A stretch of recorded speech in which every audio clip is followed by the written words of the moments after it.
Oras sa buong Pilipinas, 6 na minuto makalipas ang alas 4. DZRH, magandang umaga Pilipinas sa DZRH Radio, DZRH TV at DZRH Online. Kasama si Kuya Angelo Palmones. Magandang umaga Pilipinas.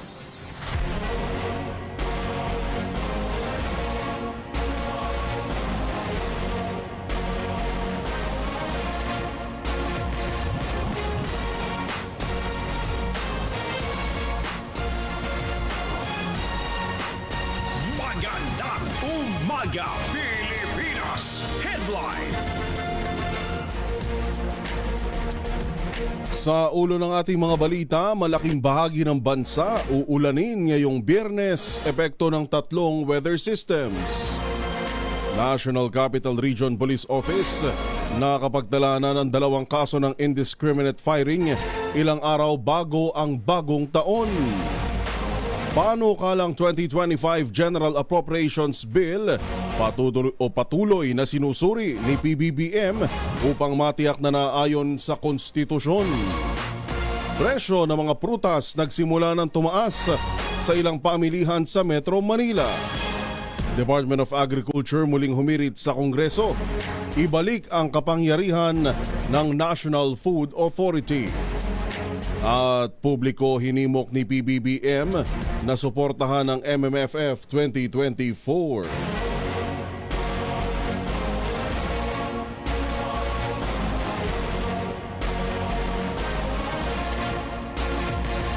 Yan po ang ating headlines ngayong araw na ng Biyernes. Thank God it's Friday. Meron na lamang po tayong 5 araw bago ang Salubong 2025. Sa pangalan po ng buong pwersa ng DZRH News sa Luzon, Visayas at Mindanao, gayon din ang DZRH News Center dito ho sa Metro Manila.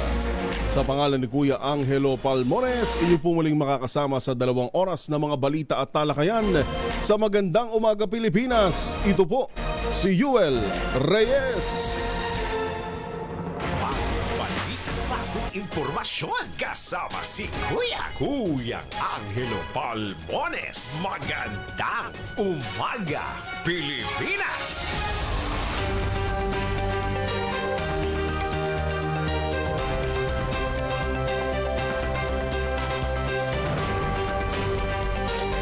Magandang umaga, Pilipinas! Balita! Pilipinas, una ho sa ating mga balita. Asahan ng maulang Biyernes sa malaking bahagi ng bansa dahil sa 3 magkakaibang weather systems. Ayon sa Pag-asa, magiging maulap at maulan ang panahon sa extreme northern Luzon at Cordillera Administrative Region, epekto ng northeast monsoon. Shearline naman ang magdadala ng mga pagulan sa silangang bahagi ng Cagayan Valley at Bicol Region. Asahan din ng maulap na kalangitan na may pabugso-bugsong pagulan sa ilang bahagi ng Luzon, epekto ng localized thunderstorms. Samantala, ang Intertropical Convergence Zone naman o ITCZ ang magdadala ng maulap na kalangitan na may kasamang pagulan sa Palawan, Mindanao, Central Visayas at Eastern Visayas. Walang namomonitor ang Pag-asa na anumang LPA o bagyo sa loob at labas ng Philippine Area of Responsibility. Samantala, narito naman ho ang mga inaasahang temperatura na mararanasan sa mga pangunahing lungsod at lugar sa bansa ngayong araw ng Biyernes. Dito ho sa Metro Manila, maaaring maglaro sa 23 to 29 degrees Celsius. Sa Lawag City, 23 to 31 degrees Celsius. Tuguegarao City, posible maglaro sa 22 to 27 degrees Celsius. May kainitan pa. Sa Legazpi City, 24 to 29. Sa Puerto Princesa City sa Palawan, 24 to 31. Sa Tagaytay, 22 to 27. Sa Kalayaan Islands, 24 to 31. Sa Iloilo City, posible maglaro ang temperatura sa 25 to 31 degrees Celsius. Sa Cebu, 24 to 31. Tacloban, 24 to 31. Cagayan de Oro, 25 to 31. Zamboanga City, 25 to 31. At Davao City na posibleng maglaro po ang temperatura sa 24 to 31. Maalala nyo ho, sinabi sa atin kahapon ng Pag-asa na kahapon humina yung amihan at shear line. Kaya ang init kung kailan December 26 dun uminit. Pero ho ngayong araw ang sinasabi balik ulit sa malamig at makararanas muli tayo ng mga pag-ulan. Magandang umaga, Pilipinas! Balita!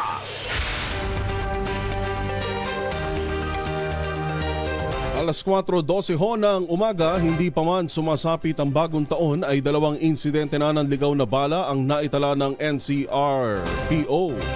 Isa na rito ay nangyari sa Santo Niño, Parañaque City. Nito lang December 23 alas 2:30 ng madaling araw. Mahimbing na natutulog ang pamilya ni Engineer Ace Gutierrez kasama ang misis at 10 taong gulang na anak nang biglang may pumasok na bala sa kanilang kwarto na nagmula sa kanilang bubungan. Ayon kay Gutierrez, nasa 1.5 dangkal lamang ang layo ng ibinagsak ng stray bullet mula sa hinihigaan ng kanilang kasambahay na siya ring nasa kwarto. Samantala sa panayam ng DZRH, tiniyak naman ni NCRPO Chief Brigadier General Anthony Aberin na nakikipag-ugnayan na sila sa Parañaque City Police kaugnay dito. Parehas po na proseso ang gagawin natin para i-check po yung islag na na-recover para baka posible pong may match na record po sa atin kung ito po ay galing sa baril ng isang legitimate gun holder or any law enforcement officer or any po na kawani po ng law enforcement agency po na legal po na nakahawak ng baril kasi yun po ang may mga record tayo. Yan ho ang tinig ni NCRPO Chief Brigadier General Anthony Aberin. Samantala, oras anya na mapatunayang may mga law enforcer na sangkot sa ganitong mga indiscriminate firing. Tinitiyak niyang masasampahan ng mga ito ng kasong administratibo at kriminal. Umakyat naman sa 69 ang bilang ng mga fireworks-related injuries o mga nasugatan dahil sa pagpapaputok ngayong holiday season. Ang naturang report ay mula sa 62 sentinel sites ng Department of Health mula December 22 hanggang December 26. Ayon sa Health Department, 58 mula sa 69 na kaso ay may edad 19 anyos pababa. 65 rito ay lalaki at 4 naman ay babae. Sa nabanggit din na kabuo ang bilang, 51 sa kanila ay active users ng paputok o sila mismo yun hong mga nagpapaputok, habang 86% ay nasugatan sa iligal na paputok.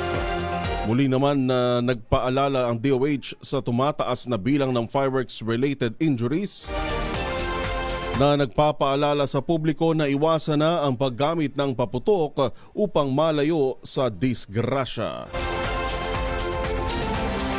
Nagpaalala naman ang Bureau of Fire Protection na magpaputok na lamang sa mga itinalagang firecracker areas ngayong pagsalubong ng bagong taon. Sa panayam ng DZRH, sinabi ni Fire Officer 3 Christopher Girao ng BFP Pasig na ininspeksyon na nila ang mga nakakalat na firecracker areas sa Pasig. Sabi ni Girao, makatutulong ang limitasyong ito para maibsan ang mga firecracker-related injuries at matiyak ang seguridad ng residential areas at iba pang gusali. Po, ongoing po yung pag-i-inspection po ni BFP Pasig dun po sa mga designated firecrackers area po yung tawag namin dito sa Pasig, no. Okay. At para din po mas magkaroon po ng limitasyon yung amin pong area of responsibility. Alam naman po natin na malaki po ang Pasig. Correct. At yung bilang po ng ating mga fire trucks po is strategically located lang. Dahil po sa firecrackers area, makakasigurado po tayo na meron po tayong mga kabomborahan doon, BMP Pasig personnel, at meron po tayong mga naka-standby po na fire truck. At mas safe po, wala pong pwedeng madamay na residential o kahit anong gusali. Ang tinig ni Fire Officer 3 Christopher Girao ng Bureau of Fire Protection Pasig City. Oras natin, alas 4:16 ng umaga. Gising na ho, gising! Magandang umaga! Magandang umaga, Pilipinas! Nagsimula naman ang magsibilihan ng mga pampailaw at paputok para sa pagsalubong sa bagong taon ang mga mamimili sa Bocaue, Bulacan. Ilan sa mga mamimili ay bultuhan kung bumili at inaasahan ng mga vendors na dadami pa ang mga mamimili habang papalapit ang bagong taon. Sa kasalukuyan hindi pa naman nagbabago ang presyo ng mga paputok at fireworks. Ang presyo ng lucis ay naglalaro sa 200 piso ang kada 3 piraso. Ang fountain naman ay 150 hanggang 250 pesos ang kada piraso. Wheaties na nagkakahalaga ng 850 pesos ang kada 100 piraso. Samantala ang mga malalakas at aerial firecrackers at fireworks naman ay naglalaro sa 1,000 piso ang presyo. Ang mahal pa rin ang presyo ng fountain. Tapos makikita mo mga wala pa yatang 10 segundo, ubos na agad. Yung mga mumurahin, lalo na ho ngayon, siguro may papayo ko lang, gamitin natin sa tama at wag natin, pag-isipan natin. Iba kasi kung kultura na ho talaga ng mga Pilipino ang mga pailaw tuwing pagsalubong sa bagong taon. Pero sa ika nga, let's use our money wisely. Magandang umaga! Magandang umaga, Pilipinas! Aabot naman sa 115 social media page na nadiskubring nagbebenta ng paputok online ang ipinasara na ng Philippine National Police Anti-Cybercrime Group. Ito'y bilang bahagi ng online crackdown o kampanya kontra iligal na paputok ng pambansang pulisya. Base sa datos na ilabas ng PNP-ACG, kabilang sa ipinatanggal ang 59 na Facebook pages, 54 na X o dating Twitter accounts at tig-isa sa website at Spotify. Spotify nagbebenta ng paputok, meron. Samantala may minomonitor din ng PNP-ACG na 208 platform na sangkot din sa bentahan ng iligal na paputok. Ayon kay ACG, Director Police Brigadier General Bernard Yang, mahigpit na ipinagbabawal ang pagbebenta ng paputok online at may katumbas itong parusa na 6 na buwan hanggang 12 taon na pagkakakulong. Alas 4:19, gising na ho, gising. Kape na. Magandang umaga! Magandang umaga, Pilipinas! Meron pala tayo ditong eksaktong countdown. Binanggit ho natin kanina, 5 araw. Pero to be exact, meron tayong 4 days, 19 hours and 40 minutes. Maraming gustong iwan na ang taong 2024. Para sa natin. Alas 4:19, nagsimula ng tumaas ang presyo ng mga prutas sa mga palengke sa Metro Manila. Batay sa monitoring ng Department of Agriculture, Agribusiness and Marketing Assistance Service, ang presyo ng suha ay naglalaro na ngayon sa 90 pesos hanggang 250 pesos ang kada kilo, habang ang pakwan naman ay nasa 60 pesos hanggang 90 pesos ang kilo. Ang melon, 60 pesos hanggang 140 pesos ang kilo. Nananatili naman na mataas din ang halaga ng gulay, kabilang ang kamatis na nasa 280 pesos per kilo, talong na 150 pesos per kilo, ang pechay na 120 pesos per kilo at ang kalabasa na 70 pesos ang kada kilo. Ang siling labuyo o pula ay nasa 700 pesos per kilo rin, habang ang carrots ay 200 pesos per kilo, Baguio beans na 280 pesos per kilo, patatas na 170 pesos per kilo, ang bell pepper lalong tumataas, 400 pesos per kilo, at repolyo na 120 pesos per kilo. Ayon sa Agriculture Department, ang pagtaas ng halaga ng mga agri-products ay bunsod ng nalalapit na pagdiriwang ng New Year. Sa iba pa nating mga balita, maiging binubusisi pa ni Pangulong Ferdinand Marcos Jr. at ng kanyang gabinete ang panukalang 2025 National Budget upang matiyak na ito ay umaayon sa konstitusyon at nakatuon sa mga prioridad ng administrasyon. Ito ang sinabi ni Executive Secretary Lucas Bersamin ilang araw bago ang nakatakdang paglagda ng Pangulo sa panukalang 6.352 trilyon national budget sa December 30 o Rizal Day. Una nang sinabi ni Bersamin sa ilang probisyon sa national budget na i-veto alinsunod sa interes ng publiko, fiscal programs at batas.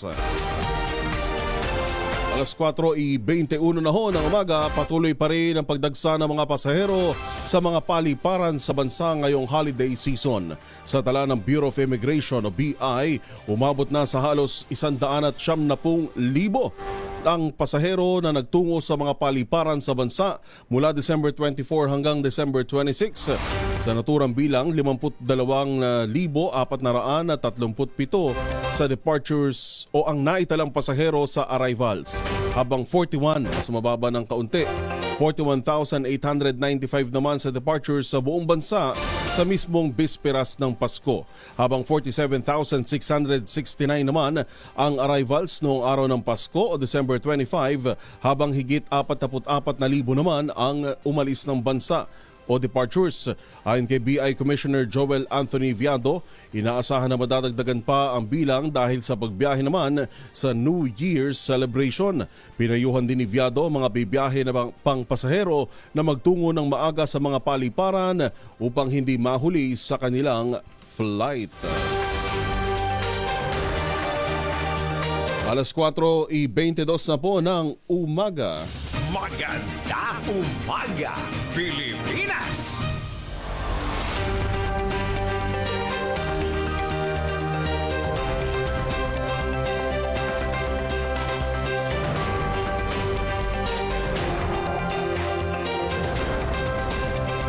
Magandang umaga, Pilipinas! Balita! Bagamat hindi pa pirmado ni Pangulong Bongbong Marcos ang panukalang pambansang budget para sa 2025, tiniyak naman ni Senadora Amy Marcos na hindi makukompromiso ang paggastos ng gobyerno kapag nagpalit na ng taon. Ayon kay Senator Amy, hindi naman malaking trabaho ang paglagda ng Pangulo sa national budget dahil kaunti lang naman anya ang mga kontrobersyal na item. Kabilang na ang halos 12 bilyong pisong tapyas budget ng DepEd, pag-zero sa subsidiya ng PhilHealth at ang pagbabalik sa 26 bilyong pisong budget ng kontrobersyal na ayuda sa Kaposang Kita Program o AKAP. Sinabi pa ni Senator Amy na kayang-kaya naman gawing pulido ang proposed 6.352 trilyong national budget kung gugustuhin ng palasyong ibalik ito sa Bicameral Conference Committee. Hinimok ng senadora si PBBM na alisin sa budget ang mga isiningit na mga kapwa niya mambabatas gaya ng sinasabi umanong 1 trilyong pisong fundraising para sa impeachment ni Vice President Sara Duterte. Ito'y upang mabigyan niya ng garantiyang sambayan ng Pilipino na hindi para sa interes ng iilan lamang ang pambansang budget na kasadong tintahan o lagdaan ni PBBM sa Disyembre 30. Matatandaang hindi lumagda si Senator Amy sa BICAM report kaugnay ng proposed national budget dahil malinaw anyang labag ito sa konstitusyon.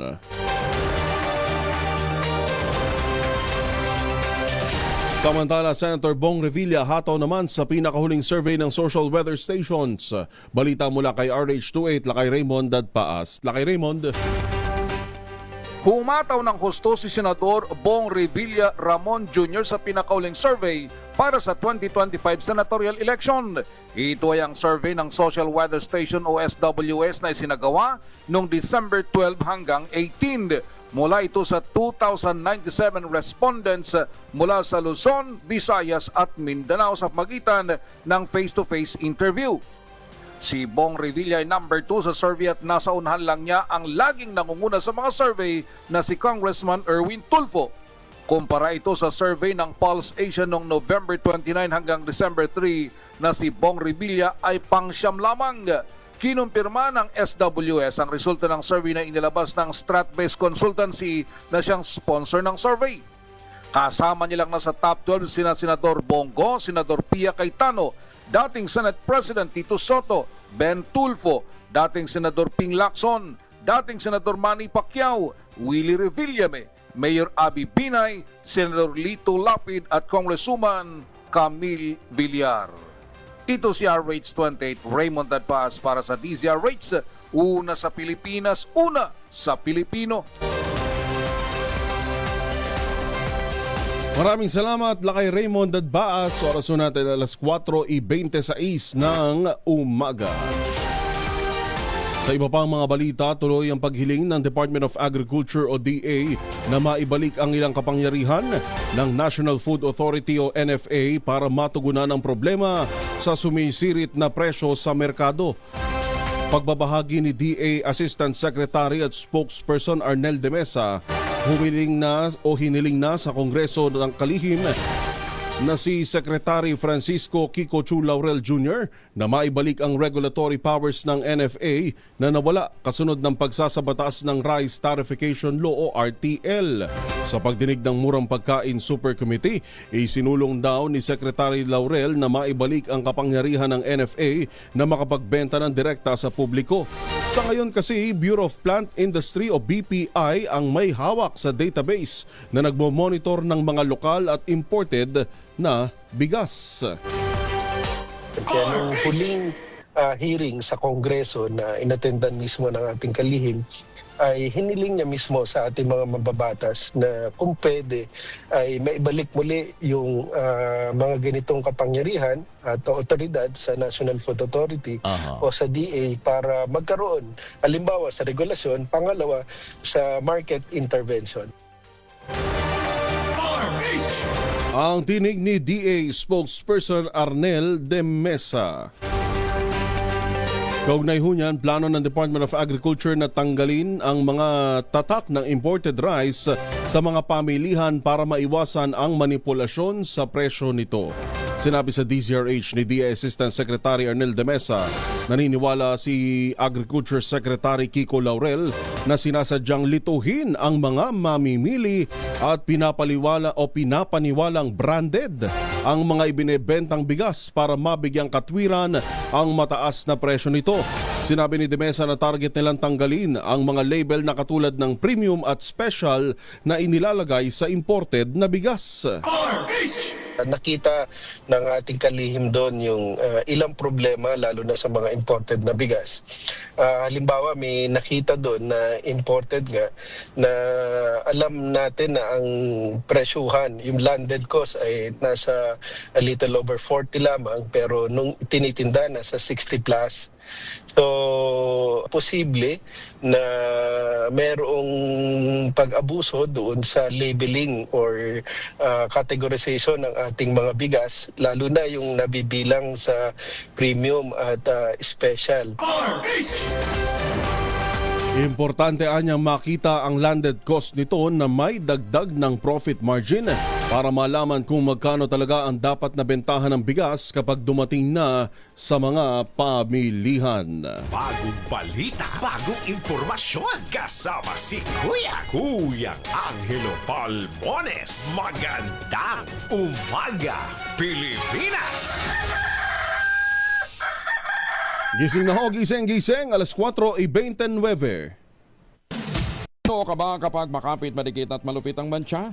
All you need is pride, but mapahirapan ang self-con sa pride. Easy at worry-free naman ang laundry.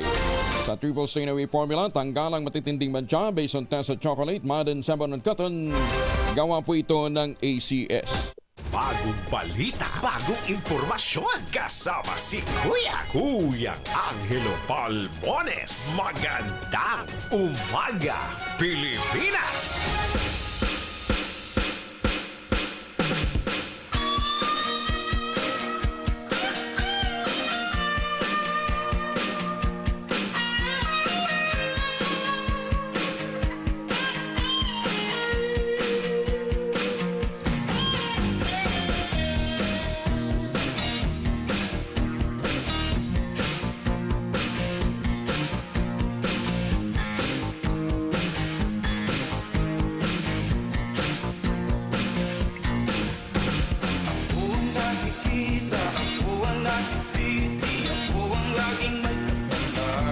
Yun. Good morning. Good morning ho, good morning. Sa pangalan pa rin ho ni Kuya Angelo Palmones, inyo ho nakakasama ngayong Friday morning. Ito po si Yuval Reyes. Ako gising na ho talaga dahil may pasok ho ngayon 27. Long weekend naman tayo pagsapit bukas dahil 28, 29, 30, 31 at 1. Dire-diretso na ho yan kaya konting sipag na lang ho ngayong araw Pero lalong higit na dapat magsipag sa mga katulad natin dito na araw-araw may pasok. Kamusta ho kayo? Ngayon ay day 3 na. Day 3 na ngayon ng pag-iinit ng spaghetti at mga ulam. Dahil unang ininit yan December 25 ng umaga eh. Kung may mga tira-tira pa kahapon, ngayon, wala namang problema yan. Basta nasa ref o basta nasa freezer, hindi pa naman agad mapapanis yan. Siyempre, unahin na natin ang pagbati ngayon. Ang laging nakatutok sa atin, si EPS. Sir Arnold Estreja ng General Trias Cavite, DepEd Gen 3 na laging nakatutok sa Magandang Umaga Pilipinas. Sir Arnold, good morning. May kape ba tayo dyan? Kape-kape na. Ngayon din sa ating suki sa Las Vegas, pinapaabot din ng pagbati ng Happy New Year kay Kong Angelo Palmones, si Evan lang. Kumusta ho sa mga suki natin dyan sa Las Vegas? Ngayon din kay Bernabe Aquino, mabati na ng Happy New Year at happy birthday daw sa anak niya na si Chacha Aquino. Ramon Avancena, good morning. Melvin Cabatu ng Pasig City, gayon din kay Jaime Tan, Alberto Jr. Lalas ng Iligan City, Reynante Tudia ng Oriental Mindoro. Good morning ho sa inyo. Siyempre sa mga nakatutok ko sa atin. Bago ho yan, pwede kayong tumutok sa ating mga live streaming. Andyan ho ang ating DZRH News sa ating Facebook, DZRH News Television sa ating YouTube channel, at gayon din po sa ating text line na 0919-282-6485. Rene Inchong ng Lipa City. Hindi na ako ulit nakabisita dyan sa Lipa. Vernilio Shanoza ng Negros Occidental. Good morning po. Michelle Saiki ng Saitama, Japan. Sa mga suki ho nating OFW, sa mga kapwa natin, mga kababayan natin na nasa iba't ibang panig ho ng mundo na nakatutok sa ating online channels, maligayang pakikinig ho. At nakapagsabi nga sa atin, pag nakikinig at nakatutok sa DZRH, feeling nila sila ay nasa Pilipinas, lalo na pag mga ganitong season. Dahil sa Pilipinas lang naman ho, ganito ka-festive. At iba yung pakiramdam na para silang nasa Pilipinas. Marilu Geronimo ng Cabanatuan City, Armando Almazan. Binabati ang Almazan family sa Isabela Corpus, San Mateo, Isabela.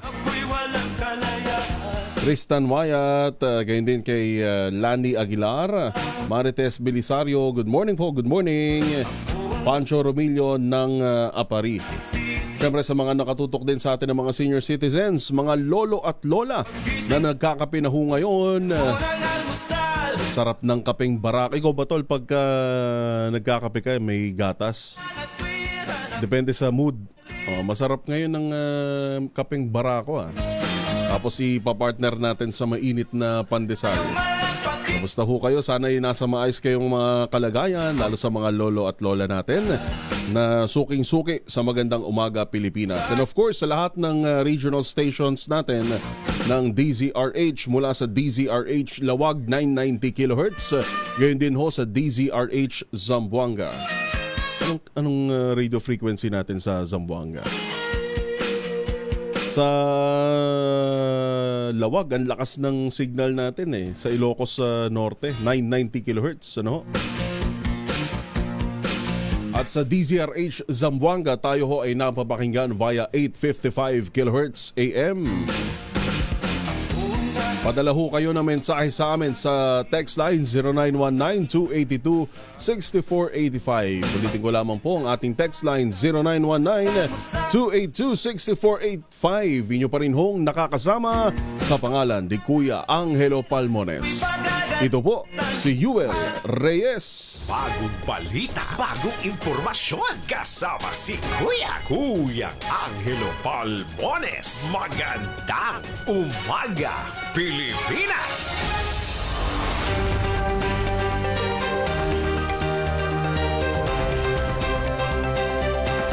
Magandang umaga, Pilipinas! Balita!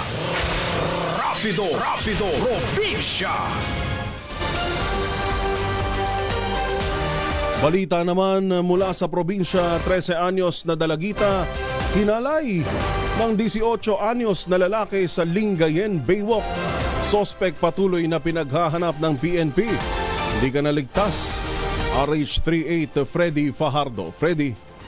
Luhang dumulog sa ampira ng pulisyan ng Linggay ng 13 anyos na dalagita kasama ang kanyang ina upang magsumbong na siya ay ginahasa umano ng 18 anyos na lalaki. Sa salaysay ng biktima, bandang alas 6:30 ng gabi galing siya sa pangangaroling at papauwi na sa kanila nang hintuan siya ng motorsiklo ng 18 anyos na binata at na nagmagandang loob na hiyahatid na siya. At dahil sa kakilala na ito, umangkas na siya sa motorsiklo, subalit sa Baywalk sa barangay Libsong, Lingayen siya dinala at sa madilim na bahagi sa lugar, siya ay pinagsamantalahan sa kainiwan. Agad namang iniutos ng LGU Lingayen sa PNP dakpin ang suspek at iharap sa hukuman. Hanggang kagabi, hindi pa rin naaresto ang suspek at tiniyak naman ng mga otoridad na isolated case lamang ito at ligtas na pasyalan ang Baywalk sa Lingayen. Ito si Freddy Fajardo, RH38 nag-uulat para sa DZRH. Una sa Pilipinas, una sa Pilipino. Maraming salamat, Freddy Fajardo. Samantala, hinikayat naman ni Pangulong Bongbong Marcos Jr. ang mga Pilipino na manood ng mga pelikulang tampok sa Metro Manila Film Festival ngayong taon. Tiwala siya na makapagbibigay at mag-iiwan ng aral ang lahat ng pelikula na kalahok ngayon sa ika-50 MMFF. Kinilala ng Pangulo ang kahalagahan ng MMFF sa pagtataguyod ng kultura ng Pilipino at pagbibigay buhay sa magagandang kwento ng mga Pilipino. Kaya naman hinikayat nito ang bawat pamilya at magbabarkada na suportahan ang 10 pelikulang kalahok sa Metro Manila Film Festival.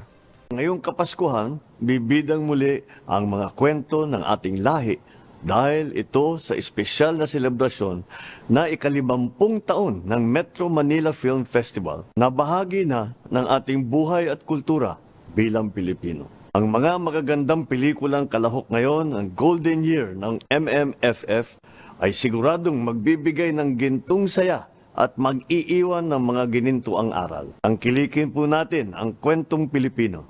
Suportahan po natin ang Metro Manila Film Festival 2024. Isama ang buong pamilya, buong barkada at panoorin ang 10 pelikula na handog ng MMFF. Magtatagal po hanggang sa Enero 7, 2025 ang pagpapalabas ng mga pelikula ng kalahok sa MMFF sa buong bansa. Alas 4:41, 19 na minuto na lang ho, alas 5 na ng umaga. Isa namang lalaki patay matapos pagsasaksakin ng nakaalitan dyan ho sa Yabong, Samar. Detalye mula kay RH32 Jimmy Angay-Angay. Jimmy. Isang lalaki patay matapos pagsasaksakin ng kanyang nakaalitan. Kinilala ng PNP ang biktima si alias Bob, 26 anyos magsasaka, residente ng barangay Kamorobuan, Yabong, Samar. Nakilalang suspect si alias Jeff, 28 anyos magsasaka, residente rin sa naturang barangay. Nangyaring insidente alas 8:10 ng gabi sa barangay Kamorobuan, Yabong, Samar. Sa investigasyon ng PNP ang biktima, nagiinuman kasamang kaibigan sa barangay road nang dumating ang suspect at nagkaroon ng mainitang pagtatalo ng biktima dahil nang humugot ng patalim at suspect at sinaksak sa tiyan ang biktima. Naitakbo sa ospital ang biktima, subalit diniklara na dead on arrival ng attending physician. Voluntaryo namang sumuko sa mga otoridad ang suspect at nasa kustodiya ngayon ng Yabong PNP. Wala dito sa DYVL Action Radio Tacloban, ito si RH32 Jimmy Angay-Angay para sa DZRH, una sa Pilipinas, una sa Pilipino. Maraming salamat, Jimmy. Samantala, humataw naman sa pinakauling senatorial survey ng Social Weather Station sina ACT-CIS Party List Congressman Erwin Tulfo at Senator Bong Revilla Jr. Batay sa survey, nanguna sa survey si Tulfo na nakakuha ng 45% preference vote. Sumunod sa kanya si Senator Ramon Bong Revilla Jr. na may 33% na boto. Nagtay naman sa pangatlong pwesto sina Senator Bongo at Senator Pia Cayetano na nakapwa nakakuha ng 32%. Pasok sa top 5 sina dating Senate President Vicente Soto na may 31% na boto. Nakapaloob din sa top 12 to 14 posts ang kapatid ni Congressman Erwin Tulfo na si Ben Tulfo, dating Senator Ping Lacson, dating Senator Manny Pacquiao, TV host na si Willie Revillame, Makati Mayor Abby Binay, Senator Lito Lapid, Congresswoman Camille Villar, Senator Bato de la Rosa, Senator Amy Marcos. Nakapwa nasa pang 12 at 14 na pwesto at may vote preference na 21%. Isinagawa po ang survey mula December 12 hanggang 18 na may 2,000 at halos 100 registered voters na lumahok at may margin of error na plus-minus 3%. Alas 4:44, inilabas na ng Social Weather Station sa SWS ang last quarter pre-election senatorial survey nito sa buong bansa. Isinagawa ang face-to-face survey sa 2,077 registered voters mula December 12 hanggang December 18. Nasa Magic 12 pa rin si Senator Lito Lapid na nakasungkit ng number 11 spot kung saan nakakuha siya ng 23%. Taos-pusong nagpasalamat si Senator Lapid sa mga kababayan nating patuloy na nagtitiwala at nagmamahal sa kanya. Hangad niya na maipagpatuloy ang mga nasimulang programa para sa agrikultura, edukasyon, kalusugan, paglikha ng trabaho, turismo at pagtulong sa mga mahihirap. Si Senator Lapid ay isang veteranong lingkod bayan na nagsilbi ng mahigit 30 taon bilang vice-gobernador at gobernador ng Pampanga at bilang senador. Magandang umaga, Pilipinas!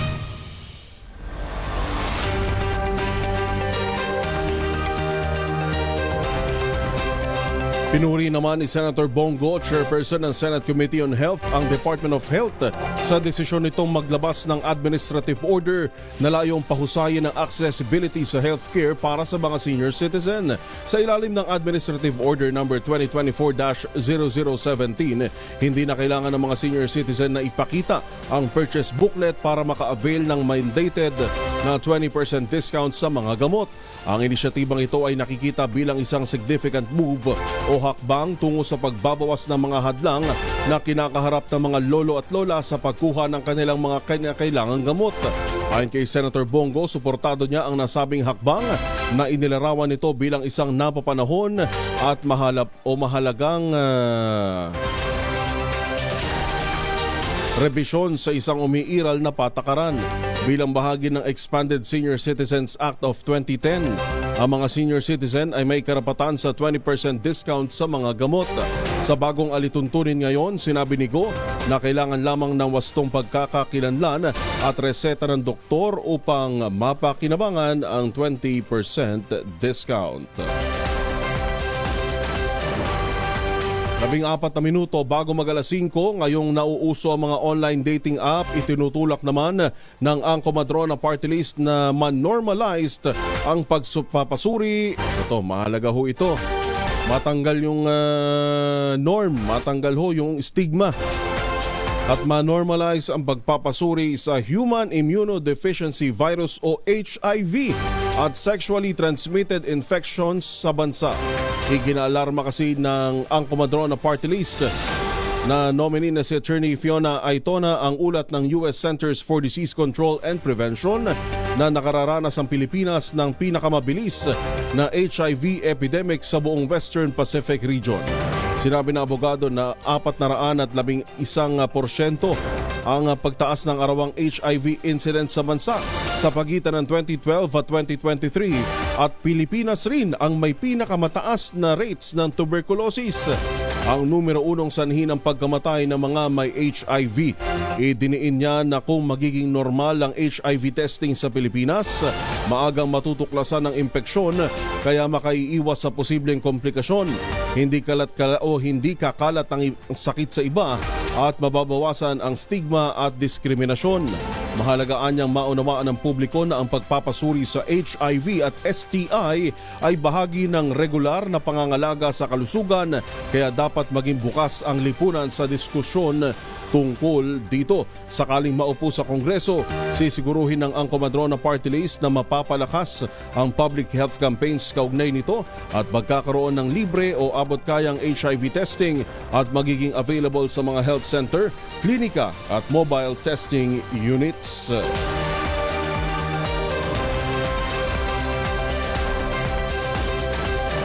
Higit 1.1 milyong pisong halaga ng smuggled na sigarilyo nasabat naman sa dalawang magkahiwalay na entry point sa Davao City. June Suter ng Aksyon Radyo Davao. June.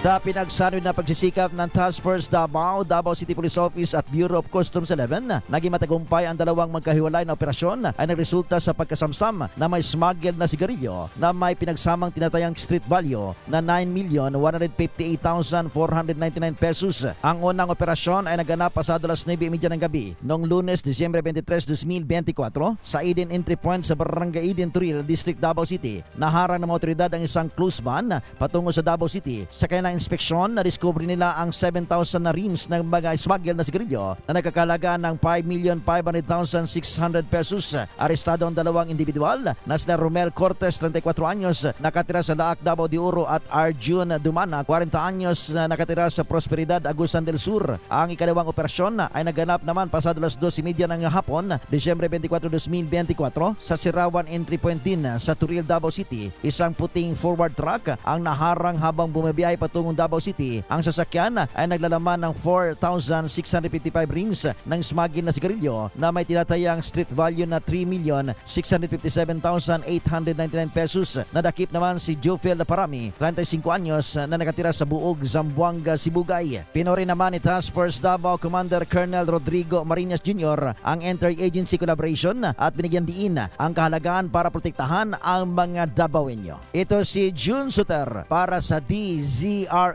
Una sa Pilipinas, una sa Pilipino. Bagong balita, bagong impormasyon. Kasama si Kuya Angelo Palmones. Magandang umaga, Pilipinas! Gising na ho, gising. 10 minuto bago mag-alas 5. Italian sa germs sa katawan nila para labanan ng amoy araw at amoy pawis. Gumamit ang Shield Bath Soap regularly. Unbeatable ang Shield sa paglaban sa germs versus another brand may shea butter na pampalambot ang kutis sa presyong abot kaya 12.50 SRP. Kaya naman recommended ito ng Philippine Nurses Association. Kaya mga misis ay challenge yung subukan ng Shield Bath Soap. Galit sa sakit, may malasakit, sulit na sulit. Bagong balita, bagong impormasyon. Kasama si Kuya Angelo Palmones. Magandang umaga, Pilipinas!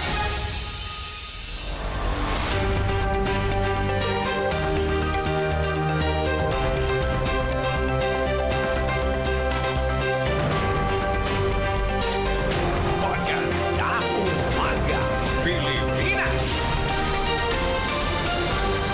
Kabilis ng oras, meron na lamang ho tayong 5 minuto bago ho mag-alas 5 ng umaga. Kaya gising na ho, gising! Sa mga taga Bugnan, Gabaldon, Nueva Ecija, bumabati si Clarita Bunagin. Din kay Mary Grace Taladad ng General Trias sa Cavite. Danny Ramos, magandang umaga ho kay Rudy Perez, Rhea Lozata, Bobby Cordero, Jose Sonsa ng Quezon City. Good morning ho. Gising na ho, gising! Magandang umaga, Pilipinas! Sa namang bahay sa Itogon, Benguet, tinupok ng apoy. Padre de pamilya patay at sugatan naman ang kanyang misis. RH41 Lakay Romy Gonzales sa detalye. Lakay Romy. Nasawi ang siyang padre de pamilya at nasugatan naman ang asawa nito matapos sumiklab ang sunog sa kanilang bahay sa Sitio Bayo, Tuding Itogon, Benguet. Nakilala ang nasawing biktima na si Felino Balalong Sr., 84 years old, samantalang naisugod naman sa paggamutan ng kanyang asawang si Romana Balalong, 64 na taong gulang dahil sa tinamon nitong first degree burn. Kasalukuyan naman nung nagluluto ang biktima gamit ang electric gas stove nang bigla umanong nagliab dahil sa short circuit. Tinangkang pigilan ang biktima ng kanyang asawa subalit bumalik ito sa kanilang bahay para apulain ang sunog subalit hindi na ito nakalabas. Mabilis na natupok ang bahay na gawa sa light materials. Naipabatid sa Itogon Fire Station ang sunog bandang alas 12 ng hating gabi at tuluyan nilang itong nakontrol ganap na 1:50 at tuluyang naapula bandang alas 3:15 na madaling araw kahapon. Nahirapang puntahan ng mga truck ng bumbero ang lugar dahil malayo ito sa highway. Ito sa RH41 Romy Gonzalez para sa DZRH. Una sa Pilipinas, una sa Pilipino. Maraming salamat, Lakay Romy Gonzalez. Naniniwala naman ang senatorial aspirant na si Attorney Jimmy Bondoc na ang mga bansang pinakamatatag ay ang mga ahensyang o may mga ahensyang gumagana. Binanggit ni Attorney Jimmy Bondoc ang sikat na librong Why Nations Fail, kung saan natutunan niya na kung maayos na napapatakbo ang government agencies, gumaganda ang buhay ng mga mamamayan. Ito anya ang baon-baon niya sa Philippine Amusement and Gaming Corporation o PAGCOR nang maging Assistant Vice President for Entertainment noong 2016, Vice President for Corporate Social Responsibility Group noong 2017 at membro ng Board of Directors noong taong 2021. Sa maliit anyang pagbabago sa patakaran na ginawa niya sa kanyang departamento, mas dumami ang mga Pilipinong kanilang natulungan ng nakasalig pa rin sa batas at regulasyon. Binigyan din ni Attorney Bondoc na ito ang pinakamahalagang dapat pagtuunan ng mga opisyal ng pamahalaan, kaya nangakong bibitbitin niya ito sa Senado sakaling palarin sa 2025 midterm elections. Alas 4:58 isinusulong naman ni Senadora Amy Marcos ang responsableng pagmimina lalo sa mga probinsyang ito lamang ang kabuhayan ng mga residente. Sa town hall meeting ng radyo natin nationwide, sinabi ni Senator Amy na hindi naman siya tutol sa pagmimina basta't hindi ito magiging mapanira. Nananawagan ng mambabatas sa mga lokal na pamahalaan at kinaukulang ahensya ng gobyerno na bumuo ng programa para gawing legal ang mga small-scale mining kabilang ho sa Camarines Norte. Idiniin niya na maraming negatibong epekto sa kapaligiran, ekonomiya at lipunan ang iligal na pagmimina gaya ng landslide at soil erosion, deforestation at polusyon sa tubig dahil tumatagas sa mga ilog ang mga kemikal na ginagamit tulad ng mercury at cyanide. Naapektuhan niya ang kabuhayan ng mga mangingisda at magsasaka sapagkat nasisira ang kanilang sakahan at pangisdaan na pangunahing pinagmumulan ng kanilang kita.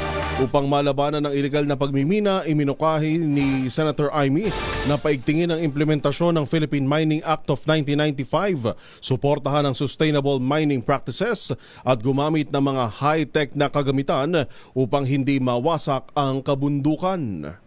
May namamatay, paano, hindi naman safe yung lugar. Yes. Ayun, nalalandslide ng bongga-bongga, yung mga hinukay. Kaya kailangan i-regulate to, magkaroon ng small-scale mining, at kinakailangan siguro yung medyo high-tech na, dapat mag-level up na tayo kesa sa sala-sala. At may mga technology na hindi kasing destructive, ika nga, hindi nasisira masyado yung mga bundok, na parang pag dumaan ka, kinalmot, nasira lahat ng bundok, hindi naman dapat gano'n, kaganda-ganda ng responsible pa rin dapat. Responsible mining. At yung mga kumikita, yung mga kumpanya dyan, hello, kayo ang dapat magsaayos. Ang tinig ni Senator Amy Marcos. Bagong balita, bagong impormasyon, kasama si Kuya Angelo Palmones. Magandang umaga, Pilipinas! Tuloy ang pagbangon, tuloy ang paghilom. Ngayong Kapaskuhan hanggang sa darating na 2025, kaagapay mo ang kauna-unahang himpilan ng radyo. DZRH. Una sa Pilipinas. Una sa Pilipino. Serbisyong tapat sa'yo, DZRH. Ho, ho, ho! Miyembro ng KBP, kapisanan ng mga broadcaster ng Pilipinas. 1 minuto makalipas ang alas 5. DZRH, magandang umaga Pilipinas! Sa DZRH Radio, DZRH TV at DZRH Online, kasama si Kuya Angelo Palmones. Magandang umaga Pilipinas!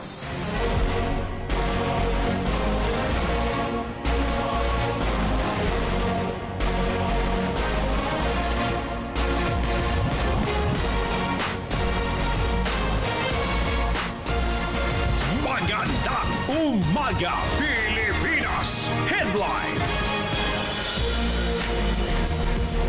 Sa ating headlines, NCRPO nakapagtala na ng 2 kaso ng indiscriminate firing ilang araw bago ang bagong taon. Panukalang 2025 General Appropriations Bill patuloy na sinusuri ni Pangulong BBM. Presyo ng mga prutas nagsimula ng tumaas sa ilang pamilihan sa Metro Manila. Department of Agriculture muling humirit sa Kongreso. Ibalik na ang kapangyarihan ng National Food Authority. At Pangulong Bongbong Marcos hinimok ang publiko na suportahan ang mga pelikulang kalahok sa MMFF 2024. Magandang umaga Pilipinas! Headline!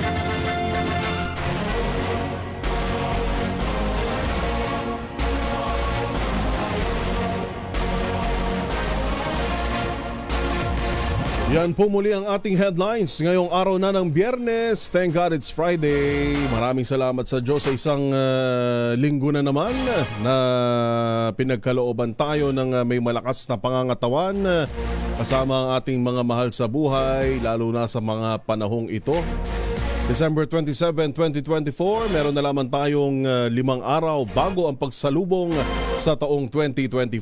Sa pangalan po ni Kuya Angelo Palmones, ito si Yuel Reyes. Bagong balita, bagong impormasyon, kasama si Kuya Angelo Palmones. Magandang umaga Pilipinas!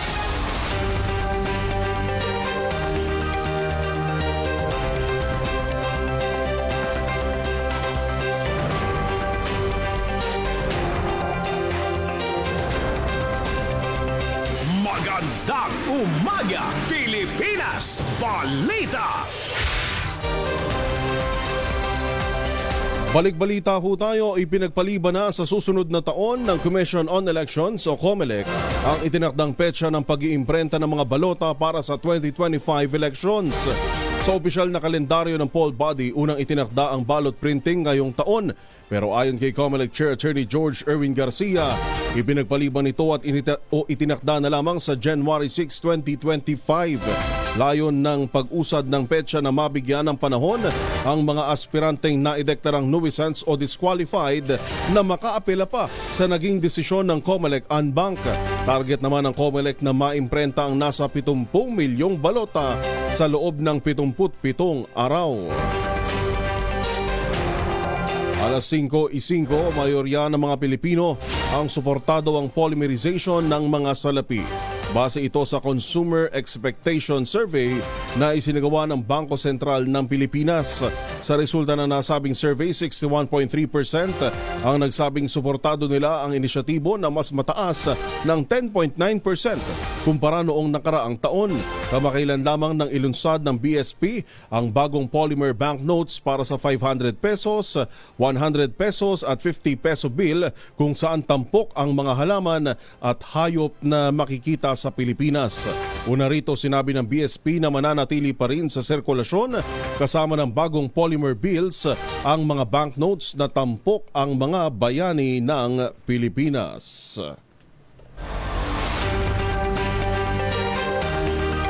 Hindi na papatawan ng taripa sa loob ng 5 taon ang pag-e-export ng Pilipinas ng saging sa South Korea.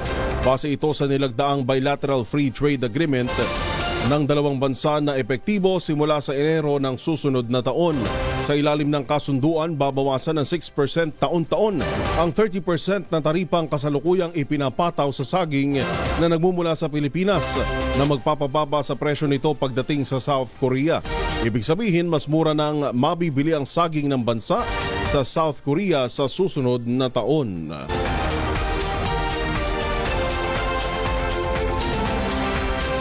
Samantala, ibinida naman ni Senator Christopher Bongo ang mga pangunahing reforma sa Philippine Health Insurance Corporation o PhilHealth na bungaan niya ng patuloy niyang pagsulong para sa ikabubuti ng mga benepisyaryo ng ahensya.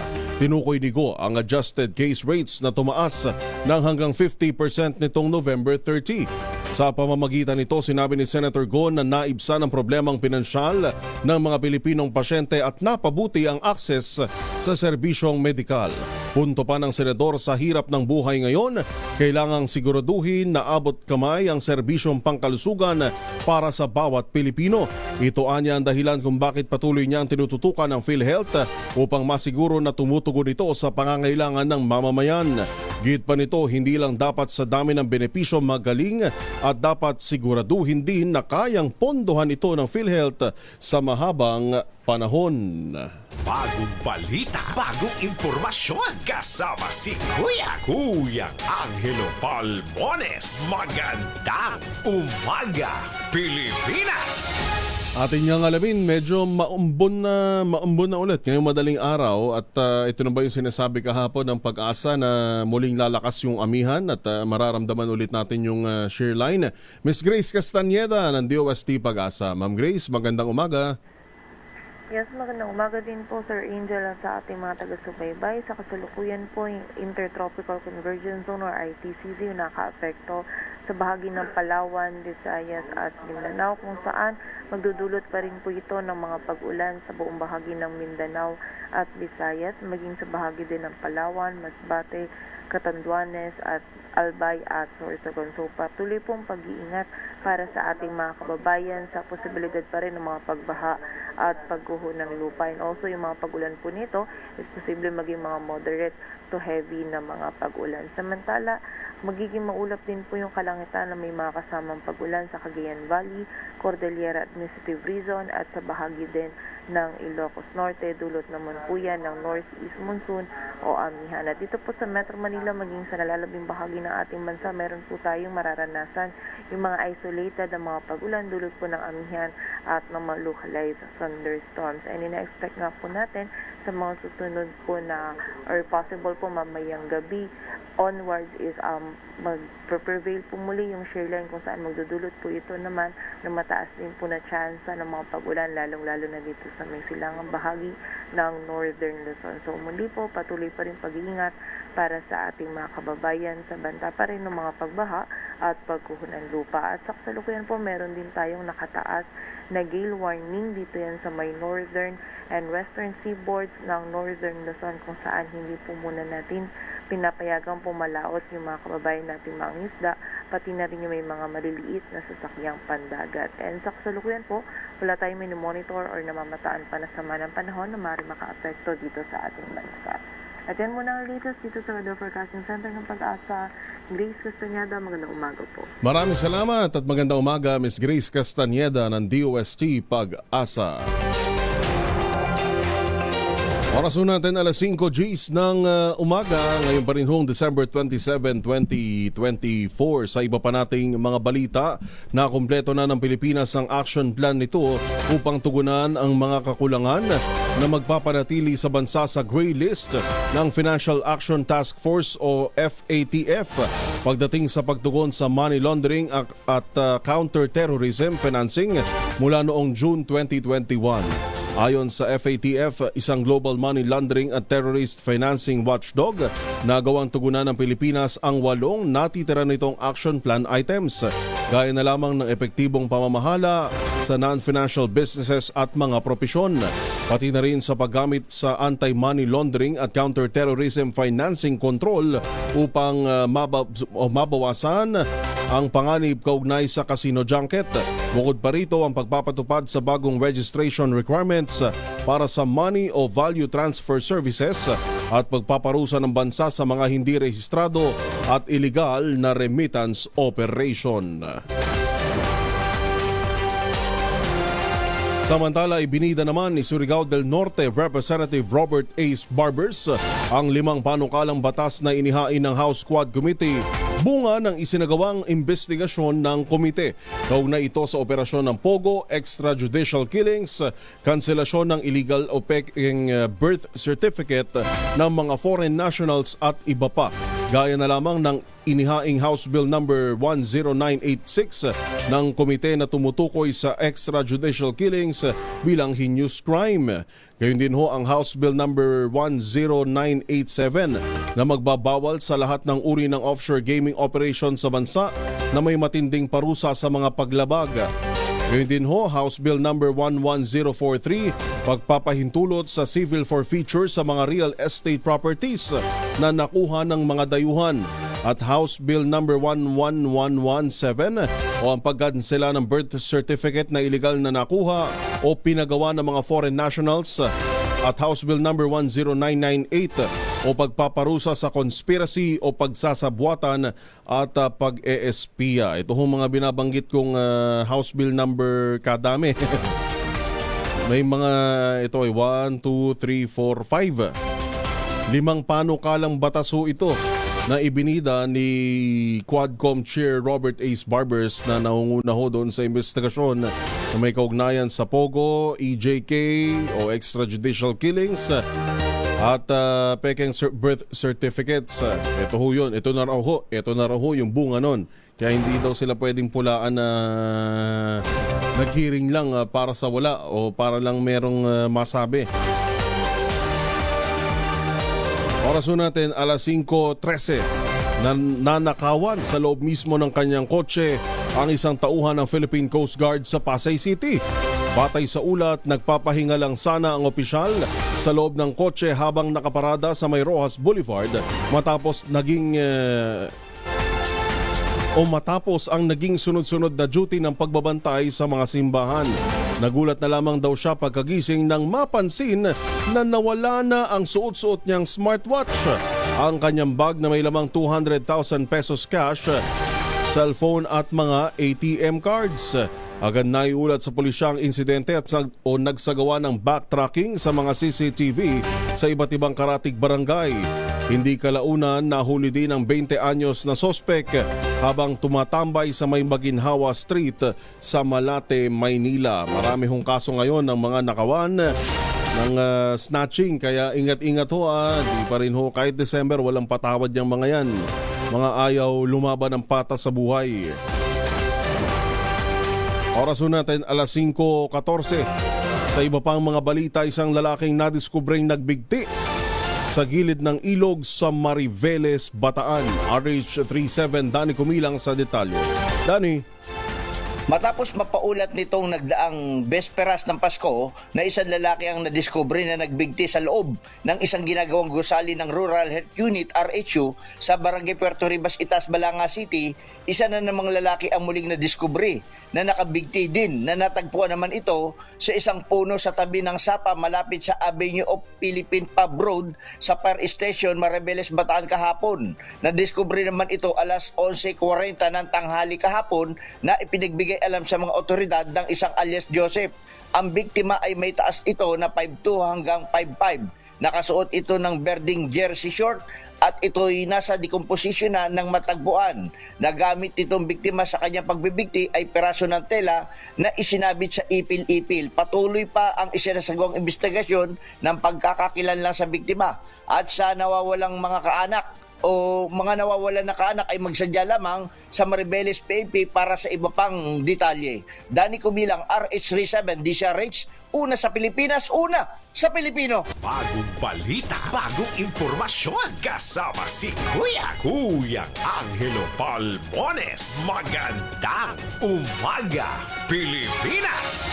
5:15.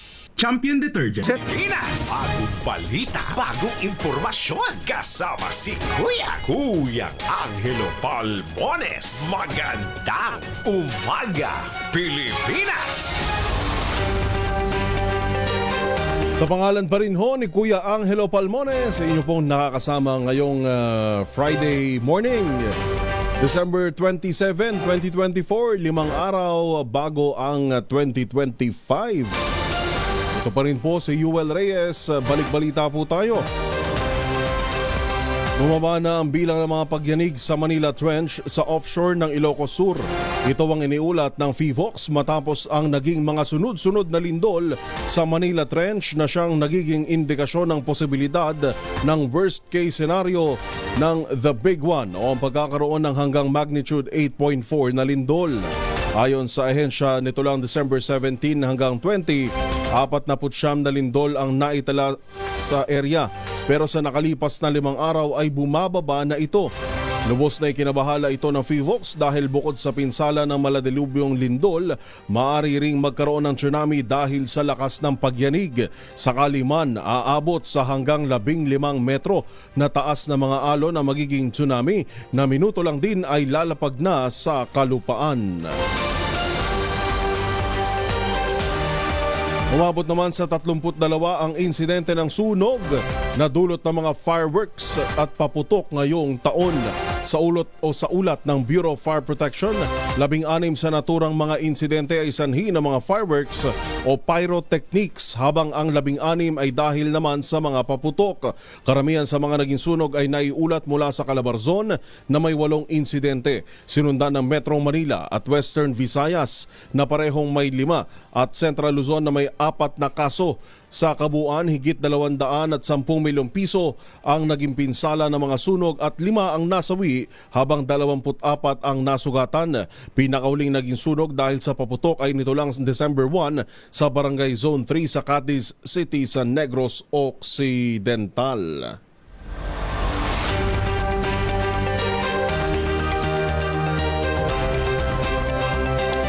Labas muna tayo ng ating himpilan. Yun daw pong final walkthrough para sa ruta ng traslasyon ay isasagawa ngayong araw.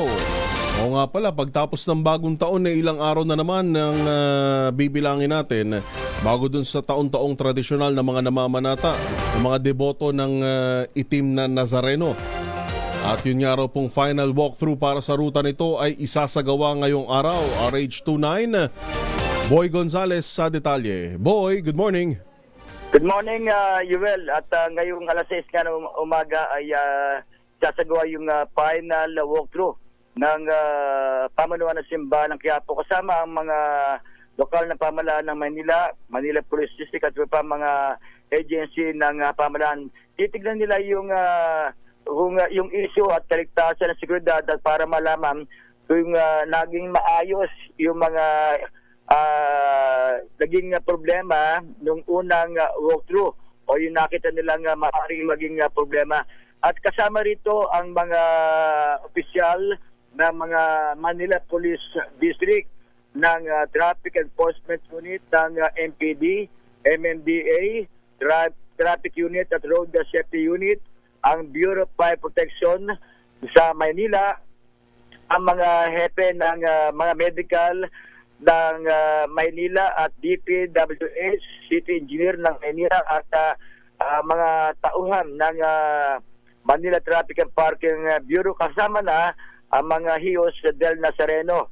At sisimulan ito sa Quirino Grandstand ang walkthrough UL at kasama ito si Police Brigadier General Arnold Tomas Ibay. At ito bilang paghanda na rin ang para sa seguridad na rin ang kanilang ilalatag sa darating na traslasyon 2025. Yan ay sa January 9 na ang isasagawa. At mamaya, malalaman natin kasi nung unang walkthrough, may mga halimbawa yung mga dadaanan ng traslasyon, yung mga puno na medyo nakalaylay na, puputulin ng mga taga-tauhan ng engineering para matanggal yung mga nakaharang, nakaambalang, yung mga kalsada na bako-bako, lalo na dyan sa area ng Quiapo. Yan ang dadaanan nila.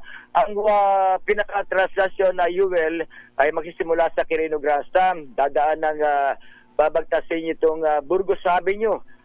Tapos Penang Road, hanggang dito sa may Ayala Avenue, Boulevard, patungo dyan sa Ayala Bridge, kakaliwayan ng Carlos Palanca, patungo dyan sa Quiapo area.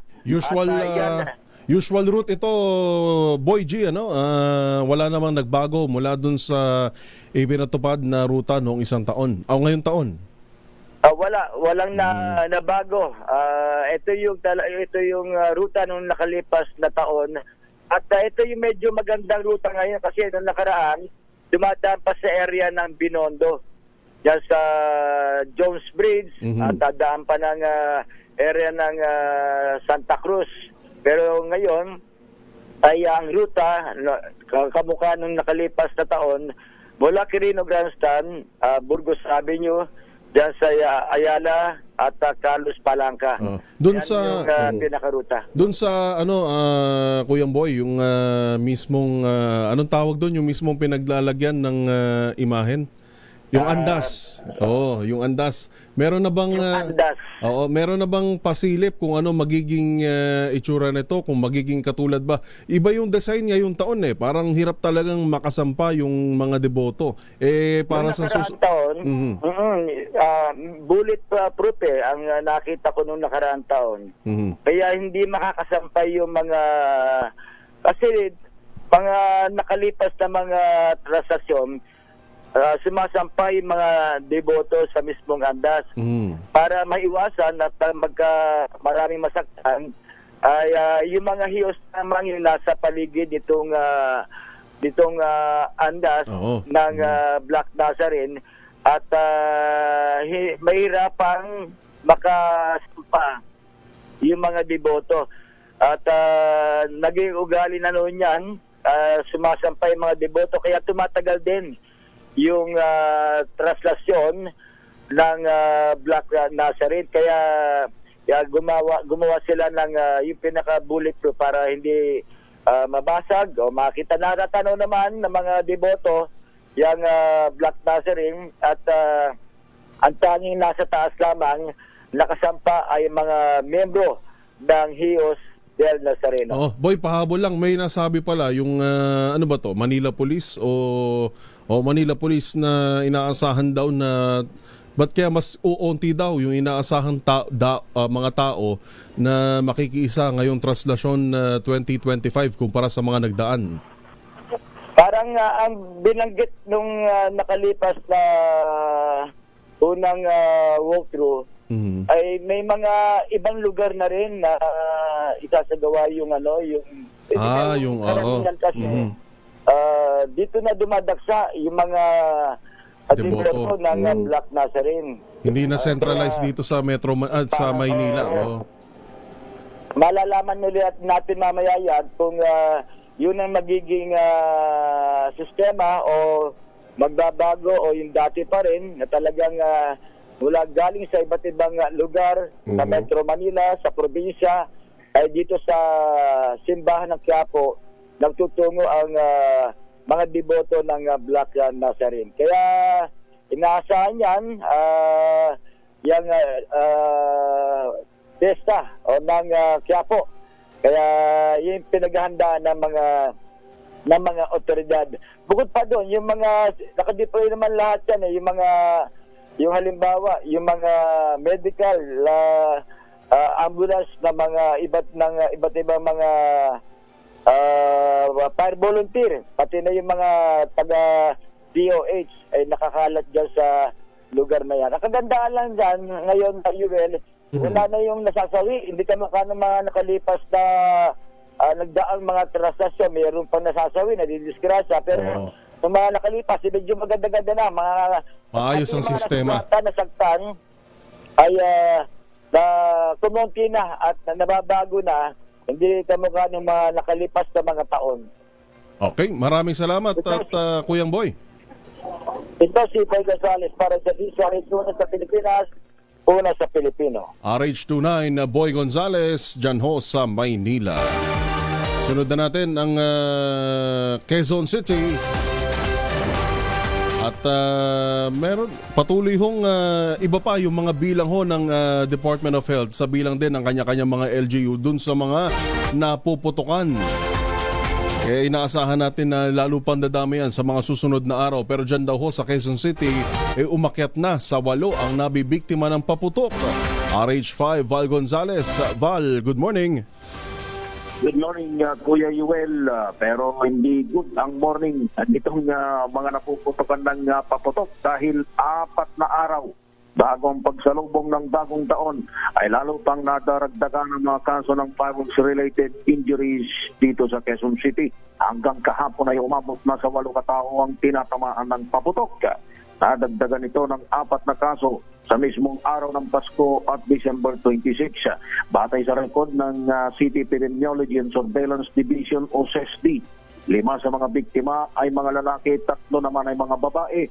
Sa kabuang kaso, 4 ay mga bata na nagkakaedad ng 12 pababa. Sa ngayon ay nagpapagaling na ang 7 sa mga biktima matapos masuri at magamot ng mga doktor, habang ang isa ay inilipat naman sa ibang pagamutan. Dito ay muling nagpaalala ang lokal na pamahalaan sa mga residente na huwag nang gumamit ng paputok. Sa halip nila ay gumamit na lamang ng mga alternatibong pampaingay gaya ng torotot, tambol, takip ng kaldero at iba pa sa pagsalubong ng bagong taon. Sa panig naman ng PNP, sinabi ni QCPD Director Police Colonel Melasio Buslig Jr. na mahigpit na babantayan ng pulisya ang mga tinalagang community firework o community firecracker zones at fireworks display areas. Nagbabalang opisyal na mahigpit nilang ipatutupad ang ordinansa at mga batas na sumasaklaw sa pagbibenta at paggamit ng ipinagbabawal na paputok. Ako si Val Gonzales, PCRH, una sa Pilipinas, una sa Pilipino. Maraming salamat, RH5, Val Gonzales. Bagong balita, bagong impormasyon. Kasama si Kuyang Angelo Palmones. Magandang umaga, Pilipinas! Yung mga nagpapadala sa atin ng mensahe dito na biglang buhos daw ang malalakas na pagulan sa kanilang lugar. Partikular dyan sa Isabela, Tugigaraw.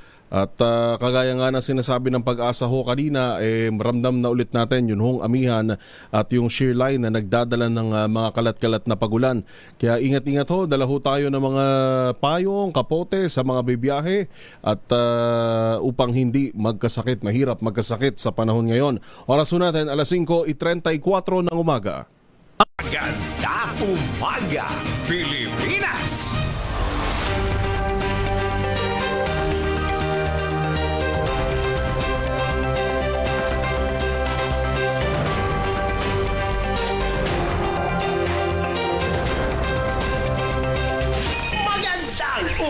Magandang umaga, Pilipinas! Gising na ho, gising! Bango na! May pasok pa ho pero last working day naman, Friday, December 27, 2024. Ito pa rin po si Yuel Reyes sa pangalan ni Kuya Angelo Palmones. Balik-balita po tayo, nasa hot seat ngayon ang isang district officer ng Land Transportation Office sa National Capital Region. Kasunod ito ng nadiskubring peking registration papers ng isang truck na nasangkot sa aksidente kamakailan. Tumanggi muna ang LTO na pangalanan ang opisyal na kanilang pinagpapaliwanag kung paanong nakapagrehistro ang truck kahit na hindi dumaan sa roadworthiness inspection. Ayon kay LTO Chief Vigor Mendoza, pinagpapaliwanag nila sa loob ng 5 araw ang opisyal kung bakit hindi siya dapat patawan ng parusa sa paglabag sa 27 Rules on Administrative Cases in the Civil Service. Nabatid na isa ang nasawi habang 5 naman ang sugatan sa aksidenteng nangyari sa Skyway Parañaque nitong Disyembre. Sangkot ang Isuzu wing van na may plakang JAO 6375. Samantala, wala namang naitalang krimen ng National Capital Region Police Office matapos ang 9 na araw na simbang gabi sa Kalakhang, Maynila. Batay ito sa report na isinumite ng mga ipinakalat na mga tauhan ng NCPO sa mga simbahan, transport terminals at iba pang matataong lugar. Pinuri naman ni NCRPO Director Brigadier General Anthony Aberin ang dedikasyon ng kanyang mga tauhan sa pagbibigay ng komprehensibong security coverage upang matiyak ang payapa at ligtas na simbang gabi. Tiniyak din ni Aberin na magpapatuloy ang kanyang pagbabantay hanggang sa pagdiriwang ng bagong taon.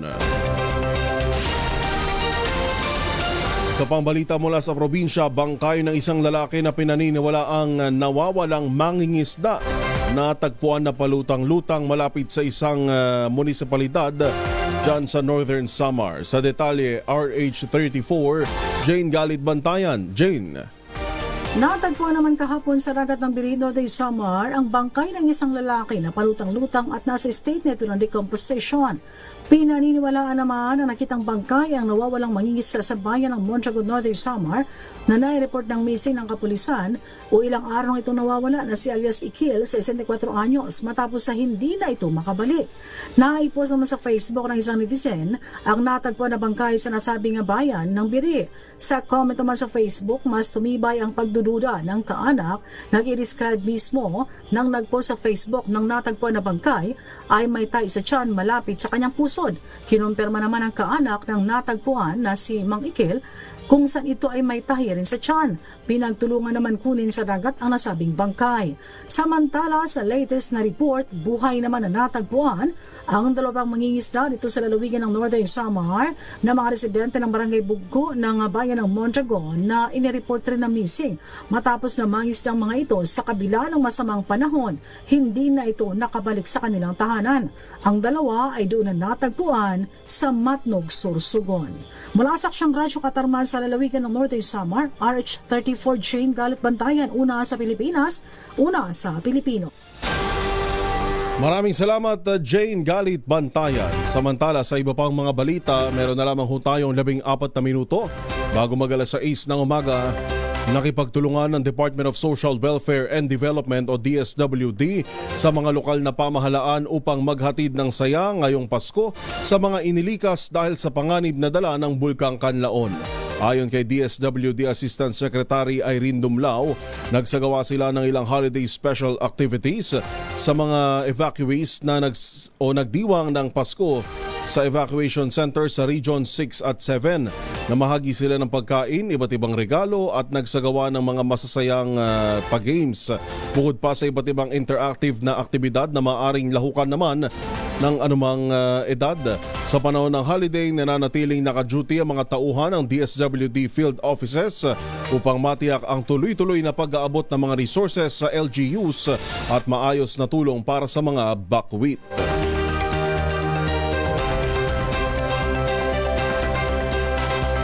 Isa naman ang naitalang nasawi dahil sa pagkalunod sa baha sa Borongan City, Eastern Samar nitong araw ng Pasko. Ayon sa Office of Civil Defense, dala ito ng ulan na idinulot ng naging sama-sama ng epekto ng ITCZ, shear line at nagdaang low pressure area. Halos 200,000 katao o higit 50,000 pamilya ang naapektuhan ng sama ng panahon sa Eastern Visayas at naramdaman din ang halos kaparehong mga pagulan sa Calabarzon, Mimaropa at Bicol Region. Patuloy pa ngayon ang pagkukumpirma sa ibang naging pinsala. Lalo't inaasahan ang patuloy na buhos ng ulan hanggang sa katapusan ng taon. 12 minuto bago mag-alas 6, umabot na sa 300 hektarya ng mga pananim sa Negros Island ang napinsala dahil sa pagputok at patuloy na pag-aalboroto ng Bulkang Kanlaon. Sa ulat ng Office of Civil Defense, higit 33.5 milyong piso na ang halaga ng pinsala sa Negros Occidental at Negros Oriental. Halos 35 hektarya ng pananim naman ang minarkahang totally damaged, habang 260 hektarya ang partially damaged. Dahil dito nasa 830 mga magsasaka at mangingisda ang naapektuhan at wala nang mapagkukunan ng kita mula nang sumabog ang bulkan noong December 9. Bagong balita, bagong impormasyon, kasama si Kuya Angelo Palmones. Magandang umaga, Pilipinas! 19 na minuto bago mag-alas 6 ng umaga. Umaga, Pilipinas!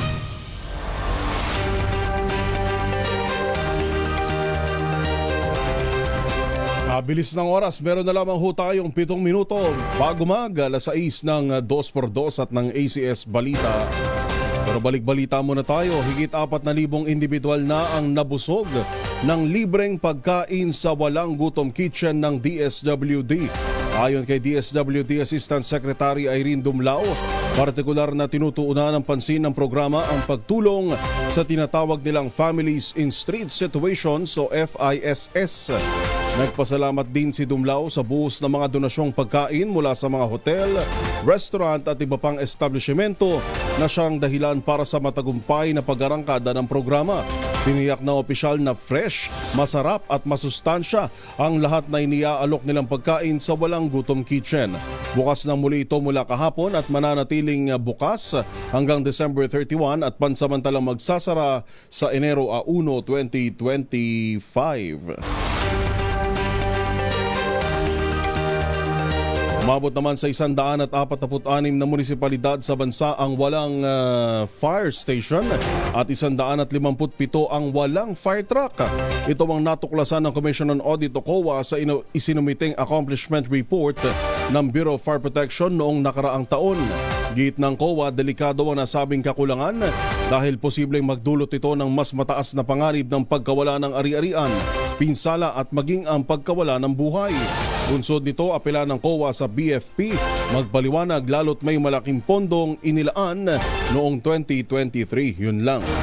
Lagi na nating taon-taon pagka nakakausap natin ang Bureau of Fire Protection, problema na ho ito dati pa ewan ko lang ho ano nagiging problema. Maganda makausap natin dito ang BFP.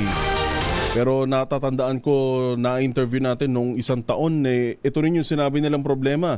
Marami sa mga barangay, marami sa mga syudad, munisipalidad sa bansa ang wala pa ring fire truck. At sabi naman ng COA, may malaking pondong inilaan pero bakit may kakulangan pa rin? 5 minuto bago mag-alas 6, naniniwala ang abogado ni Mary Jane Veloso na dapat palayain na rin ng gobyerno ng Pilipinas ang Pinay drug convict matapos nitong mapauwi. Kinumpara ni Attorney Edre Olalia ang kalagayan ni Veloso sa 5 miyembro ng Australian Bali 9 drug ring na nakulong sa loob ng 19 na taon sa Indonesia, ngunit pinalaya na. Ayon kay Olalia, wala siyang nakikitang legal, political at moral base kung bakit hindi pa makapagbibigay ng clemency si PBBM kay Veloso. Giit nito, ang pagbibigay ng clemency ay hindi nakabatay sa legal grounds kundi sa humanitarian grounds at labas na ito sa legal na konsiderasyon. Matatandaan taong 2010 nang arestuhin at patawan ng death penalty si Veloso matapos mahulihan ng heroin ang kanyang bagahe na pinadala lamang umano sa kanya ng kanyang employer.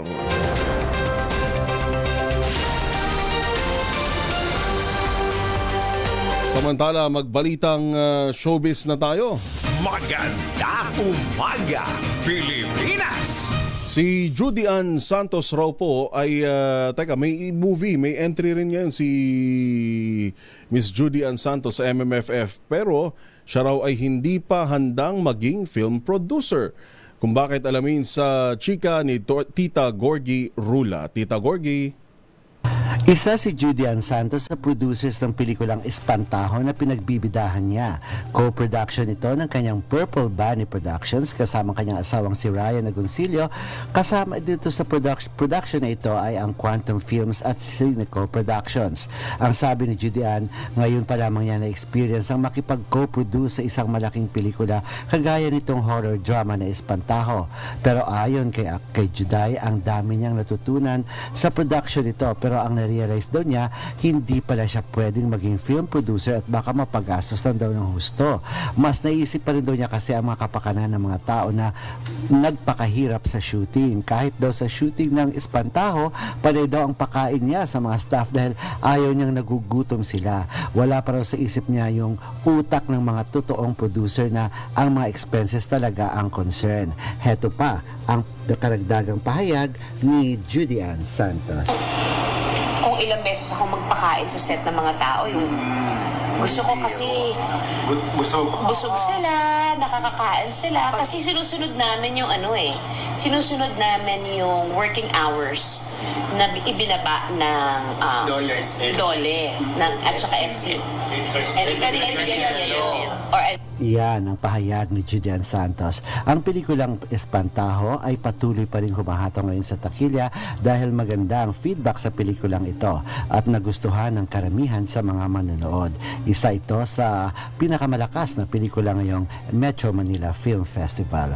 Gorgie Rula po nag-uulat mula sa showbiz ng DZRH, una sa Pilipinas, una sa Pilipino. Bagong balita, bagong impormasyon. Kasama si Kuyang Angelo Palmones. Magandang umaga, Pilipinas!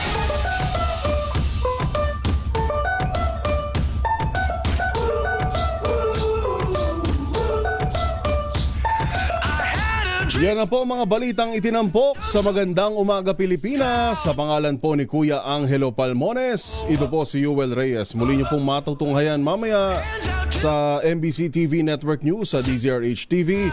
Tuwing Sabado po sa alas 12 ng tanghali sa RH Balita at alas 5 naman tuwing Sabado rin po para sa DZRH Boom Balita. Muli ito po si Yuel Reyes. Susunod na ang 2x2 kasama si Katunying Anthony Taperna. Happy Friday!